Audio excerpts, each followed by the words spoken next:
Voilà, c'est ça. On va essayer de s'emporter aucun jugement, d'avoir un avis un petit peu objectif d'un médecin qui connaît parfaitement le monde du MMA. C'est lui, par exemple, qui avait pris la décision de stopper le combat de Benoît Saint-Denis face à Moïcano à l'UFC Paris. C'est Jean-Marc Senne qui est avec nous ce soir. Bonjour Jean-Marc.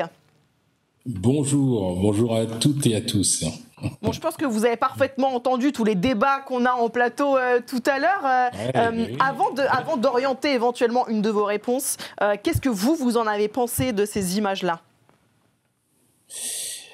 Alors, on va dire d'un point de vue médical, le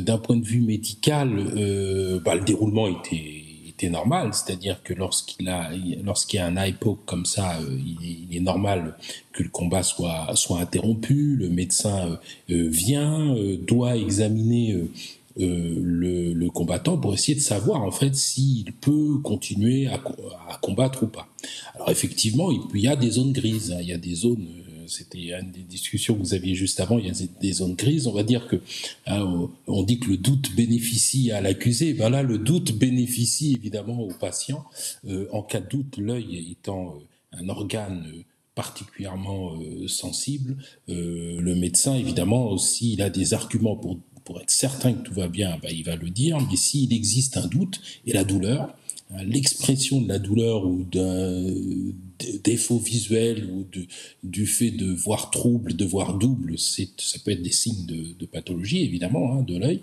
Eh bien, évidemment, si la personne se plaint, il faut en tenir compte. Hein. Le médecin est obligé de tenir compte de la plainte d'un patient, et là en l'occurrence d'un sportif, et là en l'occurrence d'un combattant. Ah, ça, on ne peut pas faire autrement. Voilà. C'est ce qui nous interpelle, nous, c'est que vous avez sans doute vu la séquence du médecin qui vient donc examiner Thomas Spinal, qui pour le coup a du mal à ouvrir l'œil, donc on se demande vraiment ce que voit le médecin, mais qui dit à ce moment-là que lui ne voit pas de problème particulier sur son globe oculaire, et pourtant, malgré tout, le combat est par la suite arrêté. Donc, est-ce que vous comprenez cette décision-là, alors que le discours du médecin juste avant va à l'inverse ? Alors, le médecin dit je n'ai pas d'inquiétude pour l'état du globe oculaire, effectivement.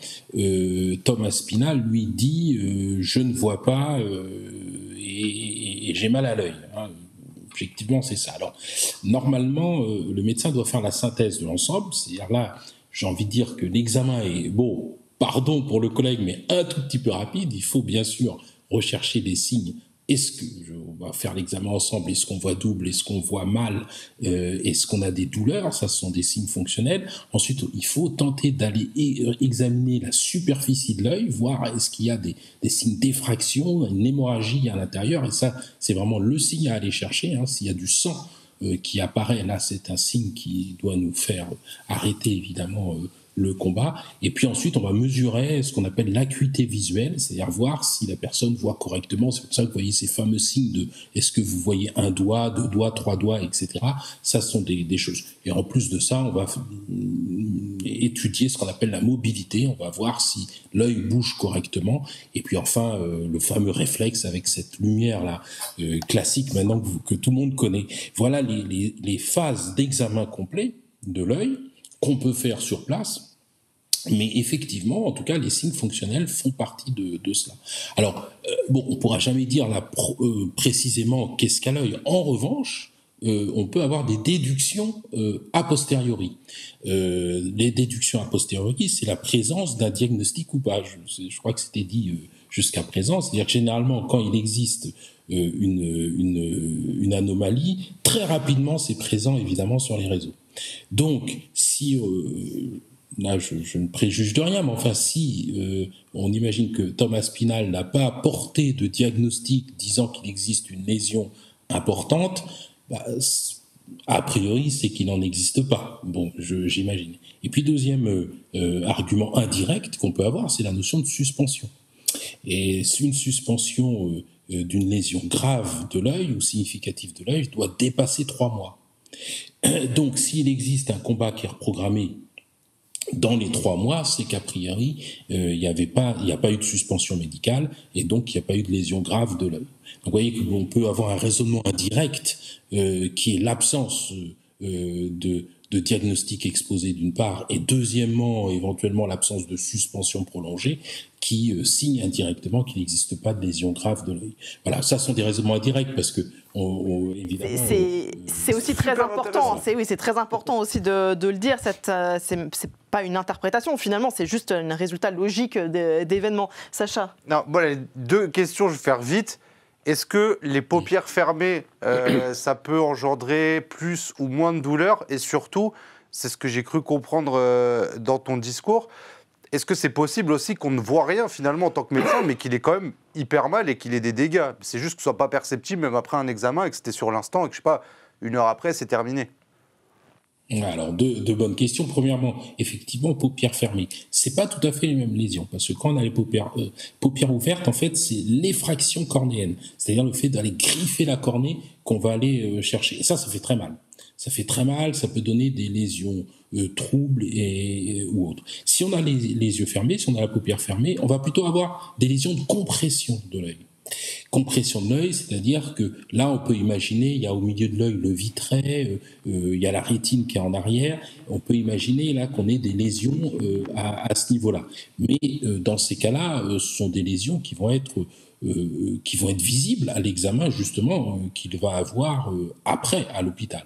Donc, des lésions de compression, vraiment, il faut vraiment que ce soit un traumatisme qui soit assez violent. Là, bien sûr, les doigts rentrent, mais enfin, on a l'impression que ça reste relativement, entre guillemets, superficiel quand même. Enfin, donc, a priori, on n'imagine pas une lésion de la cornée parce que les paupières étaient fermées. Alors, est-ce qu'on peut avoir après une gêne? On peut avoir des gênes transitoires, ça existe, hein.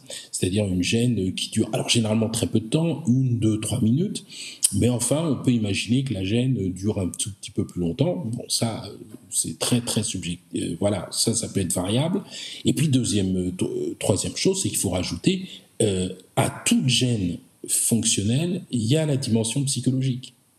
Il y a le contexte psychologique. Toute douleur, il y a un contexte psychologique. Donc, on ne peut pas isoler une atteinte fonctionnelle ou une atteinte anatomique de la psychologie. Et effectivement, oui, mais sauf que ça, c'est plus du rôle du médecin, c'est une question de stratégie de combat. Effectivement, si la personne est dans une situation défavorable, effectivement, et sans gagner, sans être totalement en train de perdre, en tout cas est en situation défavorable, on peut se dire que cet élément supplémentaire mène un doute, et on peut imaginer, mais ça encore une fois c'est une interprétation, c'est que si on est en situation défavorable et qu'en plus on se rajoute une atteinte oculaire qui peut gêner dans les minutes qui suivent le combat, qu'on n'ait pas trop envie d'aller là-dessus, surtout si on joue une ceinture. Voilà, ça c'est l'élément contextuel qu'il faut reprendre, mais enfin, que le médecin bien sûr prend en compte, mais dans la décision, une fois que la personne dit « je ne vois pas, j'ai mal », je n'arrive pas, je vois double avec mon œil, eh bien le doute bénéficie au patient comme le doute bénéficie à l'accusé, le doute bénéficie au patient.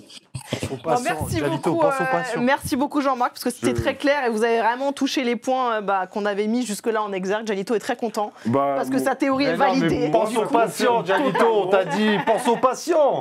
Il n'a même pas la carte vitale, ton Merci beaucoup Jean-Marc, merci pour ces précisions. C'était vraiment important de vous avoir avec nous ce soir. Un grand merci.